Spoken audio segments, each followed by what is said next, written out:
Here. Thanks for stopping by. I just got back from the Aveda Institute, which is a cosmetology school that rocks here in Albuquerque. The second time I went, I'm admiring how soft and silky my hair feels. And I went in and I went in hesitantly because I was happy with my hair, but I was realizing that I'm trying to do a better job of maintaining things, maintenance, upkeep, and getting my hair trimmed was getting overdue, but I was putting it off because I was so happy with what my hair was doing. I didn't want to risk a huge change. And then I went in finally thinking, well, I have to take that risk. Anytime you get a haircut, we all know it's a risk. And especially when you're getting a student haircut, you never know how it's going to go, even more than maybe a stylist that you've come to know. So anyway, I went in and told her that I was really happy with it and to take off as little as possible while still hoping to keep it the same style. And she did a really excellent job. If anything, she erred on the side of not cutting in. Like, there's actually some areas I think she might have missed. But for the most part, she did a really good job. And it made me think about how there's that kind of maintenance that we do to keep things the same because we really like them.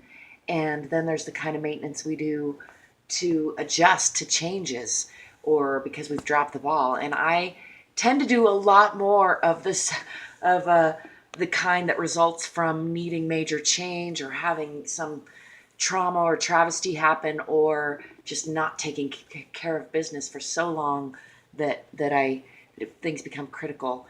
And I'm really working to change that about myself. So getting a haircut while I was still happy with my hair and then coming out of there still happy is right in line with that goal. And I'm super proud of myself, giving myself a little pat on the back for accomplishing that. And I just wanted to share that, basically. Like, if you're finding yourself always putting out fires, as they call it, always dealing with a mess, dealing with something critical that takes your attention from the things you want to be doing, but it's an emergency, you're not alone.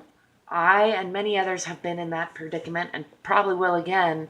But the key to not ending there as often is to make maintenance, regular cleaning up after yourself, regular haircuts, regular checking in with the people that are important to you. If you make that part of your routine, then you're less likely to have to spend time putting out fires, as they call it, or giving your attention to making a priority some emergency or something that's come to a critical head instead of taking care of the routine things.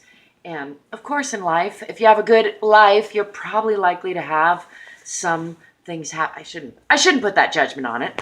To me, it's not a sign of a bad life if you have unexpected things happen or have to take care of emergencies even, because maybe you're the kind of person who's equipped to do so. However, I think it makes for a better life when the chores are done, when the hair is trimmed and the dishes are done.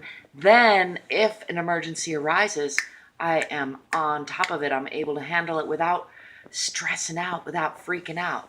I think if you find yourself stressed, anxious, whether you're doing the regular day-to-day things or dealing with an emergency, if you're not able to think straight because you're so stressed, then you're not bringing your A game to the table, basically.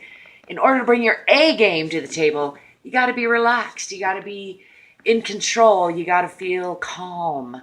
And the best way to do that is to know that the regular things that you have in control are taken care of. So whatever you can control those things. And then when things happen that are out of control, you'll be much more likely to handle it without as much stress or more capably or more of your A game, because you won't be already depleted from the clutter in your life. And I say the word clutter, and I'm going to talk a whole nother bit about clutter in another talk, because this is a topic that's been prevalent for a long time, but has been coming to a head for me. Anyway, I just wanted to remind you, take care of the little details. Get a haircut before it's to a point where you don't like it, and you have a better odds of keeping your style the way you want it. And also, don't be afraid to change it up sometimes. I just got this style after many years of having a different one. It's making me happy, so I'm happy I get to keep it for a while. That's my 2 cents for right now. Do the little maintenance, take care of what is in your control, so that when things happen out of your control, you be calm, cool, collected, and more capable of dealing with whatever comes your way. Till next time, peace, prosperity, positivity, and potential.